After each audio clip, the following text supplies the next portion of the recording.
domestic shocks that have pushed the economy to its lowest activity level. The shocks included COVID-19 pandemic and effects of climate change, from the prolonged drought in 2021 to the floods in 2024. These shocks escalated the cost of essential household commodities. They also pushed up fuel prices and led to a rapid depreciation of the Kenya shilling exchange rate, thus piling pressure on public debt. Mr. Chairman, through focused policy interventions and structural reforms, the government efforts have started to yield some positive results. The economy grew by 5.6% in 2023, up from 4.9% in 2022, a demonstration of resilience and the sustenance of economic recovery. This growth momentum has continued into 2024, with the economy expanding by 5% in the first quarter, and it is projected to grow by 5.5% by the end of the year. This growth is largely driven by a strong rebound in the agricultural sector, which benefited from favorable weather conditions after 2 years of severe droughts. Additionally, service sectors remained resilient, with tourism, transport, real estate, financial, and ICT services supporting growth. Private domestic demand is expected to remain resilient, even as the public sector consolidates further, while providing support for government initiatives aimed to benefit people at the bottom of the income pyramid. Mr. Chairman, this strong growth will be reinforced by ongoing interventions under the bottom-up economic transformation. The better objectives are bringing down the cost of living, eradicating hunger, creating jobs, expanding the tax base, improving foreign exchange balances, and inclusive growth. The MTP4 adopted a value chain approach with the better core pillars and key enablers clustered under 5 sectors, that is finance and production, infrastructure, social, environment and natural resources, and governance and public administration. Economic growth over the medium term will be driven by raising agricultural productivity, transforming the micro, small, and medium enterprise economy, increasing investment in housing and settlement, strengthening healthcare through universal health coverage, and investing in the digital superhighway and creative economy. Mr. Chairman, let me draw members to paragraph 25. That is on inflation. Inflation is now firmly under control at 4.6% in June 2024, from 7.9% in 2023, and a peak of 9.6% in October 2022, due to easing of food and energy prices.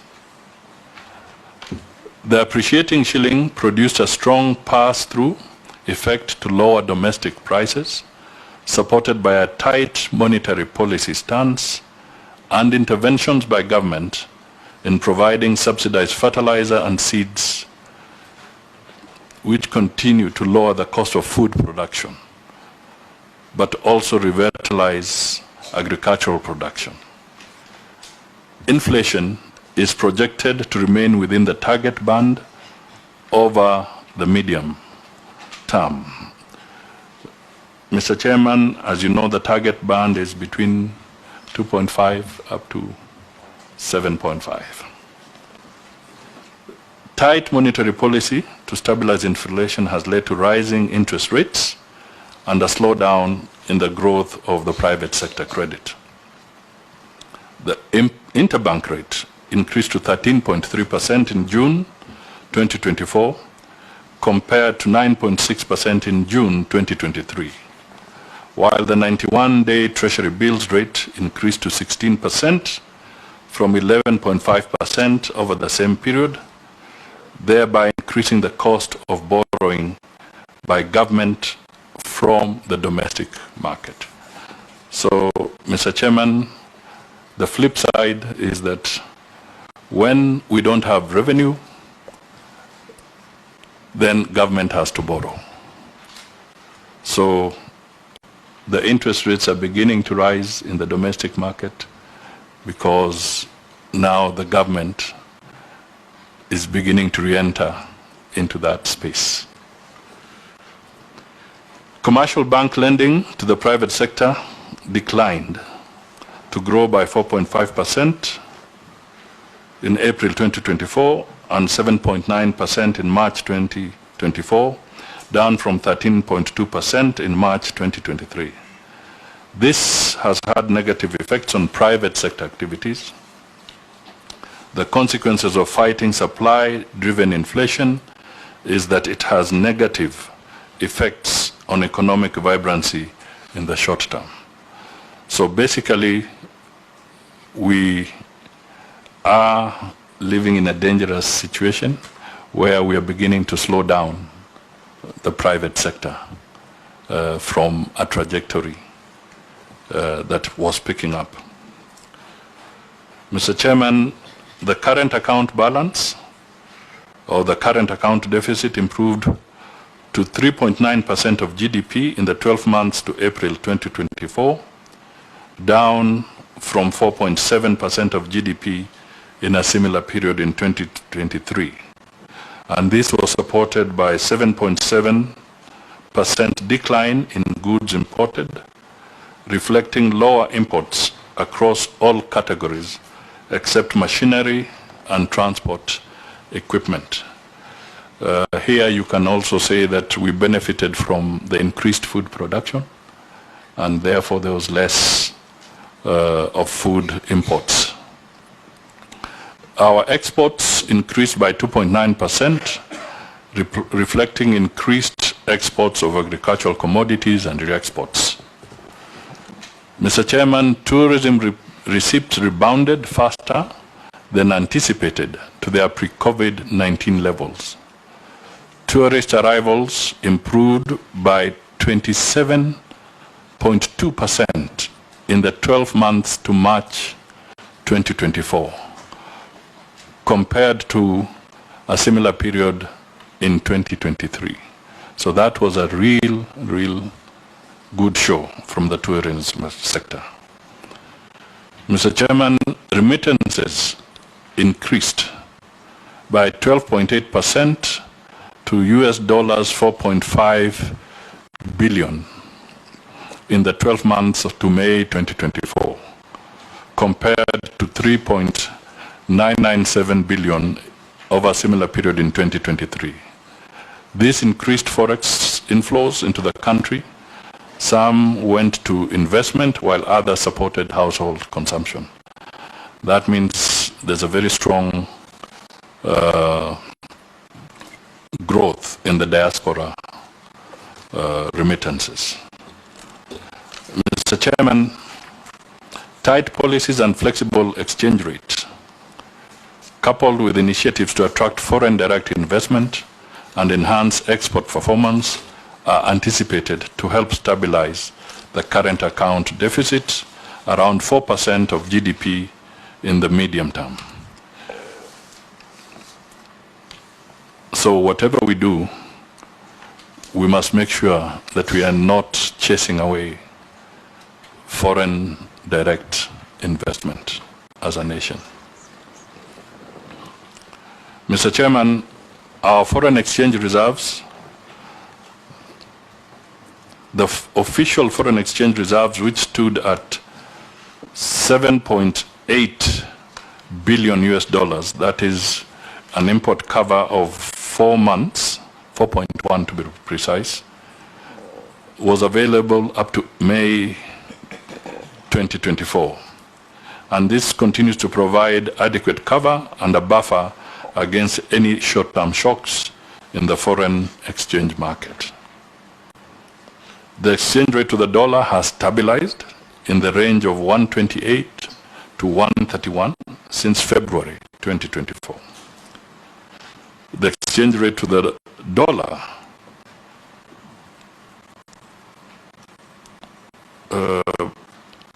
stood at 129.5 by end June 2024, from an all-time high of 160.8 by end of January 2024. Through the repayment of the 2024 Eurobond, the government successfully removed the investor uncertainty, and market perception improved significantly. The appreciation and stability of the exchange rate has created confidence and triggered inflows of foreign direct investment and attracted investors to the Nairobi Securities Exchange. This appreciation has helped to reduce debt service costs, improve performance of domestic borrowing, and stabilize interest rates. Mr. Chairman, the technical people will be able to give some greater light on the actual numbers around the debt that we have settled, public debt, particularly external. I think it's important that this comes out so that Kenyans can appreciate the magnitude of this challenge we are facing. Now, you did ask a question, Mr. Chairman, also around the risks to the macroeconomic outlook. Now, under paragraph 30, the situation is as this. The outlook is subject to elevated uncertainty because of domestic and external risks. On the domestic side, the risks relate to the following. 1, unpredictable weather conditions due to the impact of climate change, which could resume food insecurity issues and therefore inflation pressures that may dampen growth. 2, the tight fiscal space due to the impact of the multiple shocks that have affected the global and domestic economy might lead to tight liquidity conditions for financing the budget.